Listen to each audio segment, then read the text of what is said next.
ఇక్కడ సంఘం గురించి వేరే సంఘం, వేరే ప్రజలు, వేరే ఊరోళ్ళు చెప్పుకుంటూ ఉన్నారు.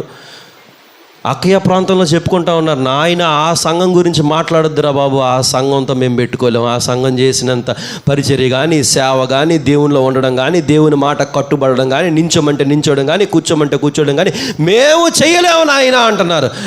మన గురించి అంత మంచి సాక్ష్యం ఎక్కడ పొందుకున్నాం ఎక్కడన్నా? మందిరానికే రారనే, చెప్పండి, ఆదివారం మందిరానికే రారనే ఘనత పొందుకుంటాం, మందిరానికి ఆలస్యంగా వస్తామనే ఘనత పొందుకుంటాం.